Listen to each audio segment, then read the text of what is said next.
శ్రీ సత్యసాయి జిల్లా కదిరి పట్టణంలోని నిజాం వలి కాలనీలో కుక్కల దాడిలో తీవ్రంగా గాయపడి ప్రైవేట్ ఆసుపత్రిలో చికిత్స పొందుతున్న యాసిన్ అనే 5 సంవత్సరాల అబ్బాయిని సిపిఎం నాయకులు జిఎల్ నరసింహులు, బాబ్ జాన్, ముస్తాక్ అలీ, రామ్మోహన్, ఆంజనేయులు పరామర్శించారు. ఈ మధ్య కాలంలో కదిరి పట్టణంలో కుక్కల దాడులు పెరిగాయని, చాలా మంది పిల్లలు గాయాల పాలయ్యారని ఇవన్నీ పత్రికల్లో వార్తా కథనాల్లో ప్రసారం అవుతున్నప్పటికీ కదిరి మున్సిపల్ అధికారులు కుక్కల నివారణ కోసం చర్యలు తీసుకోవడంలో నిర్లక్ష్యం వ్యవహరించడం మూలంగానే ఈ రోజు యాసిన్ అనే చిన్న పిల్లాడు కుక్కల దాడిలో తీవ్రంగా గాయాల పాలు అయ్యాడని తెలిపారు.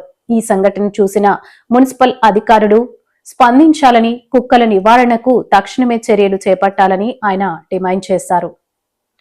ఈరోజు కదిరి టౌన్లోని నిజావలి కాలనీలో 6-7 సంవత్సరాల అబ్బాయి మీద, చిన్న పిల్లవాని మీద కుక్కలు దాడి చేసి పూర్తిగా చెవులంతా కూడా కొరికేసి మొత్తం కాళ్ళు చేతులు అన్నీ కూడా దాడి చేయడం అనేది, అంటే కుక్కలు కొట్లాడుకుంటే ఎట్లుంటుందో అట్లా ఓ చిన్న పిల్లాని మీద కుక్క దాడి చేసి మొత్తం ఆ చెవంతా లాగడం వల్ల ఈరోజు ఆ పిల్లని పరిస్థితి చాలా ఆందోళనకరంగా ఉంది.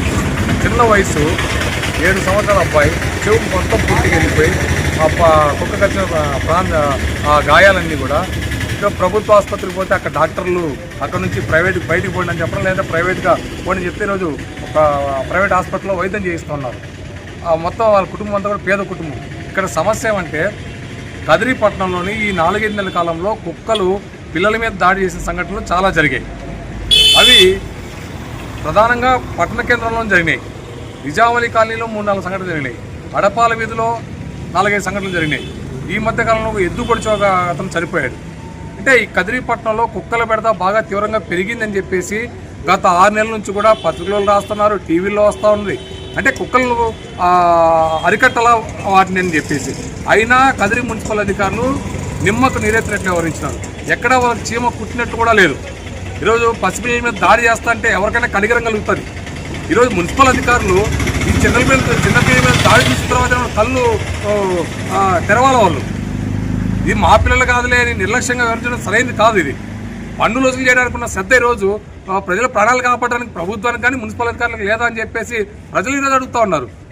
వీధుల్లో, వార్డుల్లో కుక్కలు స్వైర విహారం చేస్తూ ఉంటే కనీసం కుక్కలు నివారించడానికి, ఆ కుక్కల దాడులు నివారించడానికి ఏం చర్యలు తీసుకోవాలని అది మున్సిపల్ బాధ్యత. అది కానీ మున్సిపల్ కౌన్సిల్లో కానీ లేదా మున్సిపల్ అధికారులు కానీ ఇంతవరకు ఈ కుక్కల దాడుల మీద ఓ ప్రత్యేకమైన చర్యలు తీసుకొని పాపాన పోలా.